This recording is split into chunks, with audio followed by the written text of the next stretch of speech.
exodus of the children of Israel and their residents on the Sinai Peninsula. And they found, as with this Egyptian general secretary, that they could not find not even one shard of pottery in the Sinai Peninsula that would really give any credence or any credibility to the story of the Exodus as it has been reported and taught for so many years within the church.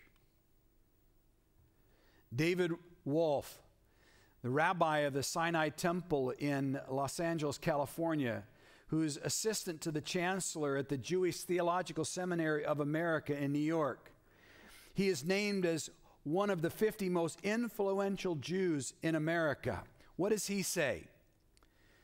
He writes, 3 years ago on Passover, I explained to my congregation that according to archaeologists, there was no reliable evidence that the Exodus took place, and that it almost certainly did not take place the way the Bible recounts it. Finally, I emphasize it didn't matter. Now, there you go. The fundamental proof text that God will not only declare in the historical account of Exodus, but he will make reference to it through the Psalms and the prophets as an example of God's sovereign ability to save and establish the nation of Israel.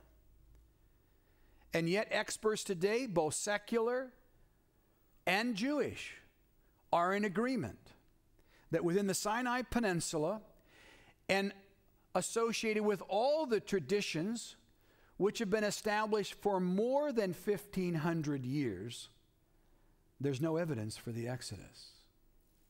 Now, if we were to close our study now as this David Wolf did, we would go home quite depressed. Goodness gracious. Well, so much for that. Thanks. Rub a little salt in that wound. It's clear that secular experts say there is no evidence. But let's go back to the biblical text itself. What does the Bible say? Exodus chapter 13, verses 17 and 18 says this. Then it came to pass when Pharaoh had let the people go that God did not lead them by the way of the land of the Philistines, although that was near. For God said, lest perhaps the people change their minds when they see war and return to Egypt.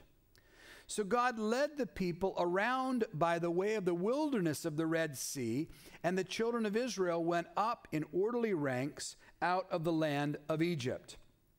Now, in terms of this area here, the Sinai Peninsula is this land that predominantly lies between what we know as northwestern Saudi Arabia and western Jordan to the Gulf of Suez. That is the traditional area of what is referred to as the Sinai Peninsula. Now, it's been established that the area of Midian, the area where the father-in-law of Moses lived, is in northwest Saudi Arabia, and that there was a well-established trade route which went from Midian to the fertile Nile Delta, the land of Goshen, where the Israelis would have been encamped prior to their release from Pharaoh.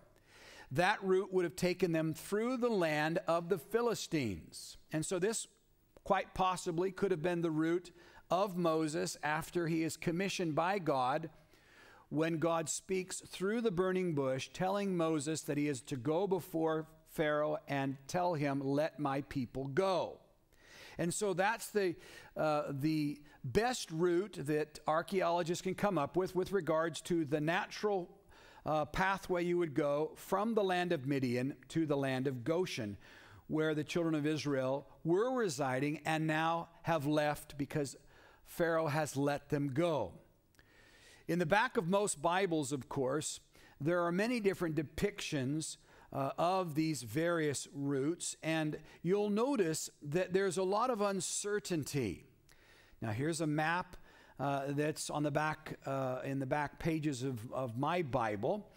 And it will display a number of different types of routes that could be taken. But you'll notice that anything that is associated with the Exodus itself has a question mark next to it. And as soon as you see a question mark in a Bible, you should know that the experts aren't really willing to make an absolute statement with regards to it.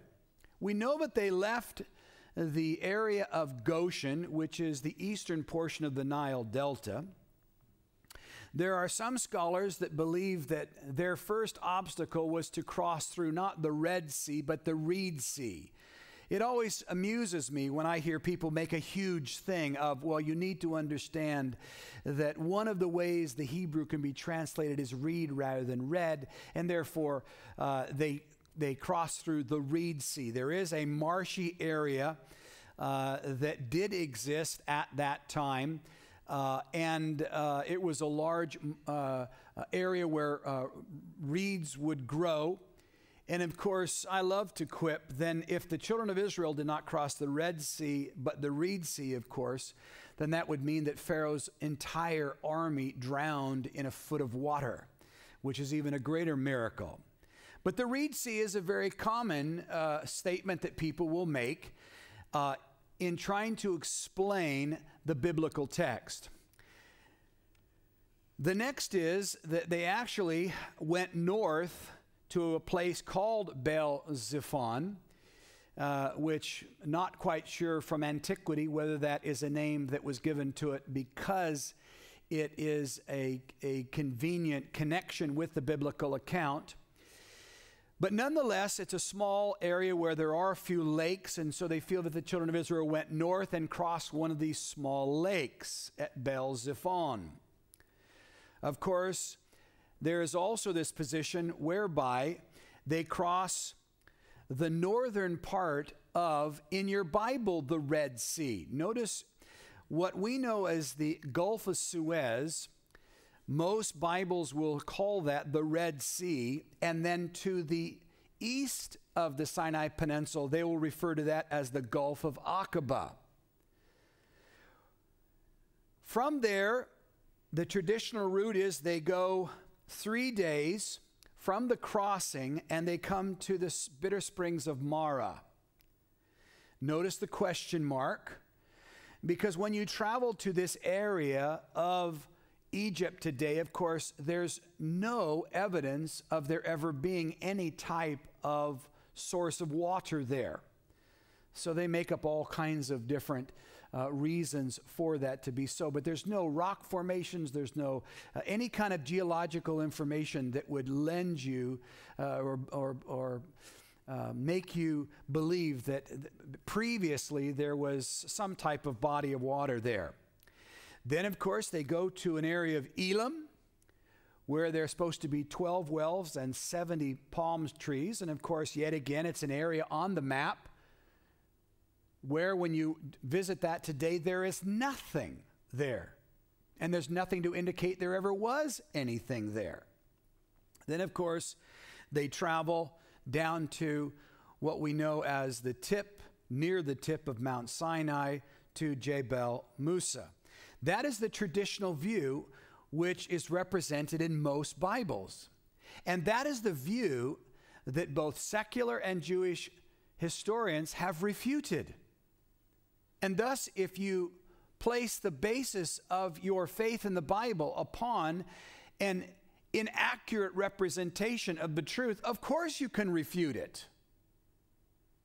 That would be like saying there's no proof that Jesus Christ was crucified in London, because London didn't exist then, or whatever. I mean, you picked the wrong place on planet Earth. Of course you're not going to find the evidence for it. First, let's take a look at this as geologists would. The Red Sea is a sea which has two northern gulfs. To the west, the Gulf of Suez. To the east, the Gulf of Aqaba.